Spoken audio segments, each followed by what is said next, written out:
Bonjour, bonjour. C'est Jamie Raphaël. C'est la deuxième partie de ma vidéo septembre 20 2017. Je suis à New York et j'aimerais pouvoir m'expliquer par rapport à ce que j'ai dit dans la partie numéro 1 de cette vidéo. Donc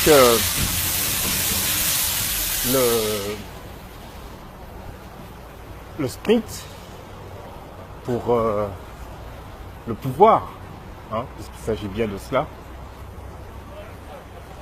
au Gabon, les activistes, nous perdons en face de Ali Bongo Ondimba. Le marathon, nous l'avons déjà gagné. Pour preuve, les institutions internationales ont toutes et sont toutes d'accord, en tout cas jusqu'à preuve du contraire, à dire que Alain Bongo a triché. Il n'a jamais gagné donc les élections de 2016. Ali Bongo a fait massacrer des Gabonais après les élections du 27 août 2016. Et donc ça c'est les Européens, les parlementaires européens, y compris les Français, ont voté une résolution à plus de 90%. Je ne sais pas si vous vous rendez compte. Ce n'était pas serré. À plus de 90%, ils ont voté pour que des sanctions ciblées soient créées pour bloquer le système dictatorial monstrueux de Ali Bongo. Vous savez, un marathon n'utilise pas les mêmes coureurs que ceux que l'on utilise pour un sprint. Si vous êtes bon à la vitesse, vous allez réussir au sprint et vous allez avoir une médaille d'or. Mais les plus grandes victoires se gagnent au marathon. Et c'est pourquoi, avec le temps, nous avons déjà gagné. Les parlementaires vont après passer à la vitesse supérieure et donner acquis de droit les dossiers concernant le Gabon. L'ONU, où Alain Bongo se pavane en ce moment, ce qu'il a le droit de faire après tout. Le Gabon est signateur des résolutions, et donc il a le droit d'être là-bas parce que constitutionnellement, même dans un état inconstitutionnel où les lois sont complètement bafouées, Ali Bongo est le président jusqu'à ce que les sanctions qui tomberont étouffent cet État et qu'il se démolisse par lui-même. C'est ça la réalité. Le marathon, nous l'avons déjà gagné. Pourquoi ? Parce que l'ONU sera toujours là une fois que Alain tombera. Ils prennent l'argent de tous ceux qui sont élus et qui sont reconnus par la constitution de leur pays en tant que président. Alain n'est pas le seul président illégitime du monde. Alain n'est pas le seul à avoir fait massacrer des gens dans son pays. Alain n'est pas le seul à avoir triché à des élections. Mais il est tellement médiocre qu'il se distingue pour avoir été attrapé. Je quote le président élu Jean Ping du Gabon, la main dans le sac. Il y a des preuves, des photos et des vidéos de l'attaque du QG de Jean Ping qui ont été envoyées à la CPI pour qu'il décide s'il y aura une enquête. Maintenant que la résolution donc, de l'Europe a décidé que le Gabon était dirigé par des voyous, eh bien,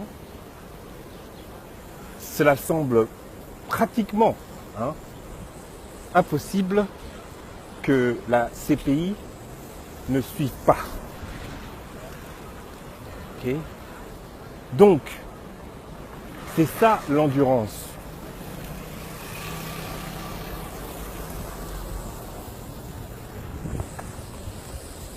Son Excellence, le président Jean Ping, n'est pas Peter Pan, comme Alain Bongo qui a besoin de se montrer partout, le président bling bling. Hein. En tant qu'homme d'affaires et de par aussi les fonctions qu'il a eues avant, Jean Ping s'est fait de l'argent. Et il a suffisamment de connaissances dans le monde, malgré les plus de 700 millions de francs CFA qui lui ont été confisqués par l'État gabonais. Il a suffisamment de biens et donc il est suffisamment intelligent pour savoir comment faire venir de l'argent. Ok ? La seule raison pour laquelle Jean Ping le fait, c'est parce que tout le monde, quel que soit son degré de richesse, peut décider un jour qu'on ne fait pas ce que l'on fait pour des titres, des honneurs. Sinon, il aurait négocié déjà sa place il y a longtemps dans le gouvernement de Ali Bongo. Oui, il l'a dit, il ira jusqu'au bout. Que vous le croyez ou non, les faits parlent pour eux-mêmes. Donc, quand Ali ne pourra plus voyager et son gouvernement ne pourra plus voyager en Europe,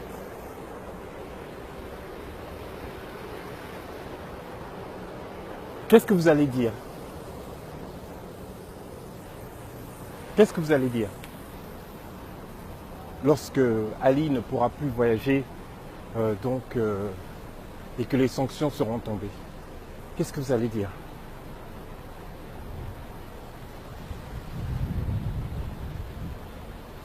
Parce que ce moment-là va arriver. C'est comme si vous mettez une lettre à la poste, soit ça arrive au destinateur, il la prend, même si ça n'arrive pas, il vous la renvoie. Mais il y a un procédé. C'est-à-dire que là, la machine maintenant est réellement lancée. Et c'est leur boulot, les parlementaires, de faire qu'il y ait donc une suite et un résultat.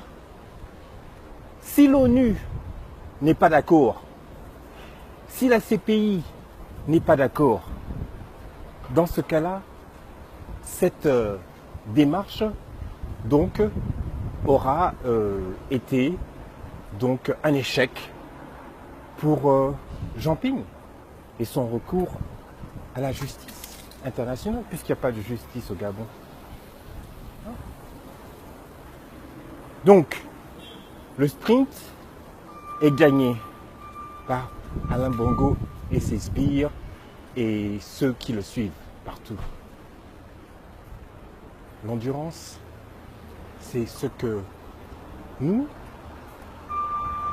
qui voulons la libération du Gabon, avons comme force.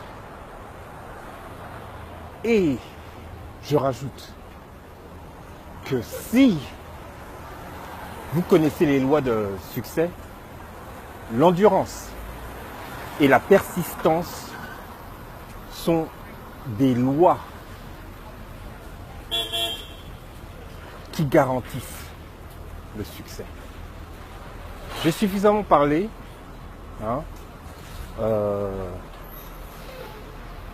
J'espère que lorsque ces sanctions-là tomberont, que Ali prendra les photos de Macron ou de je ne sais trop quelle autre personne à qui il est parti torcher la poignée de main avec lui dans ses bagages, dans sa destination. J'espère que quand il aura fini d'utiliser les fonds de l'argent qui a été volé par lui-même et son père avant, ou qui est dans la Delta, dans les fonds donc macabres de l'argent volé aux contribuables gabonais, l'argent du pétrole gabonais, qu'il utilise maintenant pour payer les fonctionnaires. J'espère que quand cet argent donc sera fini et que tous les ministres et tous les fonctionnaires ne pourront plus être payés, eh bien, qu'il regardera la photo de Macron. Macron s'en fout. Macron s'en fout. Il veut juste ses paiements du Gabon. Il a suffisamment d'amis. Il n'a pas besoin d'un comme ami. Une honte. Cette photo où on voit bien Macron se déplacer pour aller parler et serrer la main au secrétaire général de l'UN.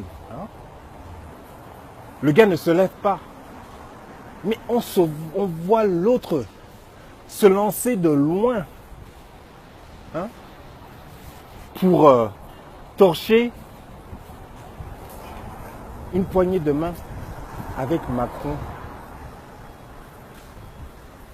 Mais il ne pouvait pas laisser donc Macron décider de venir de son côté. Il fallait qu'il soit sûr que ça allait être une opportunité de faire de la propagande à la soviétique, comme l'ancienne Union soviétique, parce qu'il n'y a que les apparences qui comptent.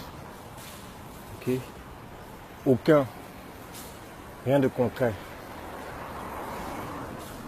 Que les étudiants n'aient pas de bourse, qu'il n'y ait pas d'hôpitaux, qu'il n'y ait pas d'eau pour que des adultes, des enfants se lavent tous les jours dans les plus grandes villes du Gabon, ça n'est rien.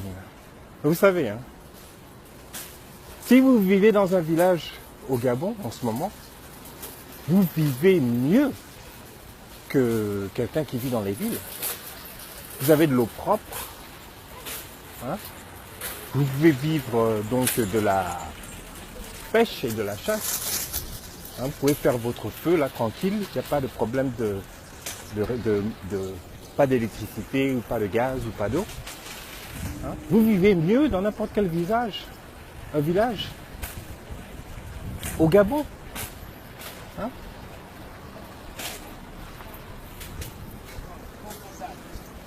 C'est une honte.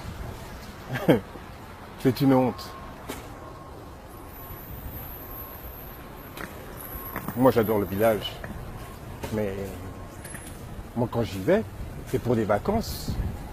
Je me dis voilà, c'est pour me dépayser un peu. Pour ne pas avoir à être juste le gars de la ville, que ce soit ici aux États-Unis ou à Paris. Rentre à Libreville et puis voilà, je vais au village, à Omboué. Ou à Lambaréné. Bon, écoutez,